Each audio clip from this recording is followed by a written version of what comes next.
Please sit. This is Mr. Manoj Kumar Sharma. He's from Belgaum. That's in Chambal. Notorious for dacoits. Mr. Sharma has graduated in history and Hindi literature in the 2nd division. He has a 1st division in class 10th and a 3rd division in class 12. Surprising. And oh, आप 12th में fail हुए थे? जी sir, fail हुआ था। आप fail कैसे हुए? Sir उस साल हमारे स्कूल में चीटिंग नहीं हुई थी। What? हमारे गांव में एक नए डीएसपी सर आए थे, दुष्यंत सिंह सर। उन्होंने चीटिंग रोक दी थी और सारा स्कूल फेल हो गया था। चीटिंग रोक दी? This is guy for real?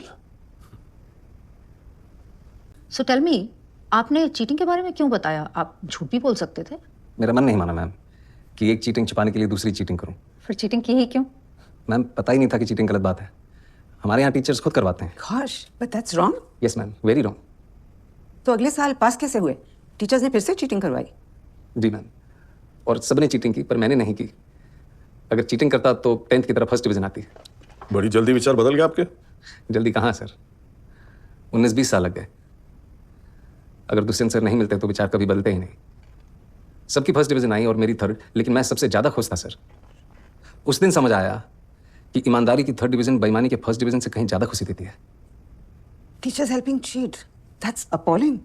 Ma'am हमारे प्रिंसिपल साहब इसे जमी जमाई व्यवस्था कहते हैं और ये जो व्यवस्था है ये कभी खत्म नहीं होगी, हमेशा चलती रहेगी। Why do you say that? क्योंकि मैम कोई इसे बदलना ही नहीं चाहता। जिसके पास पावर है वो पावर कभी छोड़ना ही नहीं चाहता। गरीब अगर अनपढ़ रहेगा तभी तो भेड़ बकरियों की तरह इन नेताओं के इशारों पर चलता रहेगा। और सभी जानते हैं कि यही अनपढ़ लोग इनका वोट बैंक हैं जो धर्म और जात के नाम पे वोट देते आए हैं। इसलिए डॉक्टर अम्बेडकर ने 1942 में कहा था, educate, agitate and organise.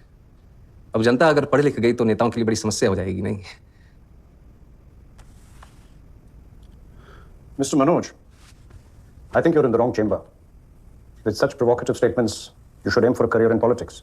Sorry sir, वो प्रोवोकेटिव उसका मतलब आप प्लीज हिंदी में समझा सकते हैं? आप बातें तो बहुत बड़ी-बड़ी करते हैं, लेकिन सिंपल इंग्लिश भी नहीं समझ सकते। I don't think you fit in here. No sir, I do fit. Really? Yes sir, How? क्योंकि भाषा सिर्फ एक मीडियम है sir. That's just an excuse for you to cover your weakness. No sir, Mr. Sharma, you said you fit. Now convince me you fit. थोड़ा पानी P सकता हूँ please? Go ahead. नहीं मैम, स्टील के glass में मिल सकता है, कांच के ग्लास में पीने की आदत नहीं है। Don't waste our time. पानी साफ है ना? Yes sir. तो पी लीजिए। ग्लास से कुछ फर्क नहीं पड़ता। मैं भी तो वही कह रहा हूँ सर कि पानी साफ होना चाहिए बस, फिर चाहे वो स्टील के ग्लास में हो या कांच के। वैसे ही ऑफिसर साफ होना चाहिए, फिर चाहे वो इंग्लिश बोले या Hindi. That's just clever talk. We have a lot of IIM and IIT toppers. हम एक 12th फेल को क्यों सेलेक्ट करें? वो टॉपर जरूर है सर, पर उन्होंने वो सब नहीं देखा जो मैंने झेला है। उन्होंने गांव में चीटिंग होते हुए नहीं देखी। और अगर मुझे मौका मिलेगा तो मैं आपको आश्वासन देता हूं कि गांव के पूरे जिले में कहीं चीटिंग नहीं होगी। किसी का जुगाड़ अवैध तरीके से जब्त नहीं किया जाएगा, कहीं घूसखोरी नहीं होगी। I will do better than them sir. Really? Yes sir. You really feel a 12th fail is better than an IIT topper? May be not better sir, but I am more deserving. मैं उनसे कहीं ज्यादा योग्य हूं। How can you say that? I think you're delusional.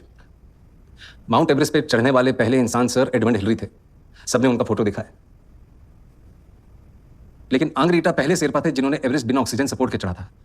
मैंने उनकी photo देखी है सर, और मेरे विचार में उनका बिना सपोर्ट के चढ़ना ज्यादा बड़ी बात है।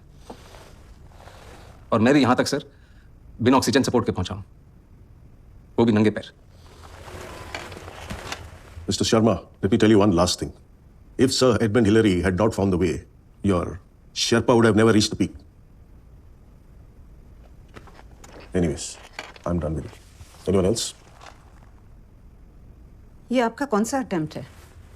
लास्ट अटेम्प्ट है मैम। और सिलेक्ट नहीं हुए तो? कोई बात नहीं, हार नहीं मानूंगा, रार नहीं ठानूंगा, अपने लक्ष्य की प्राप्ति तक नहीं रुकूंगा मैं। लास्ट अटेम्प्ट है, लक्ष्य की प्राप्ति कैसे होगी? आईपीएस बनना लक्ष्य नहीं है मैम, लक्ष्य तो देश को सुधारना है। अगर मेरा सिलेक्शन नहीं होता है तो मैं गांव जाके टीचर बनूंगा और बच्चों को पढ़ाऊंगा कि चीटिंग छोड़नी होगी। और अगर वो उस उम्र में ये बात समझ जाएंगे तो जीवन में कभी चीटिंग नहीं करेंगे। और ये बात मुझे तब सूझी जब एक दिन नेहरू विहार की लाइट चली गई थी और मैं स्ट्रीट लैम्प के नीचे पढ़ रहा था कि if I cannot be the sun that lights up the earth, if I cannot be the sun that shines upon the earth, I can still be a lamp and light up my street. Good. BLM. You may go now. Thank you sir, thank you ma'am.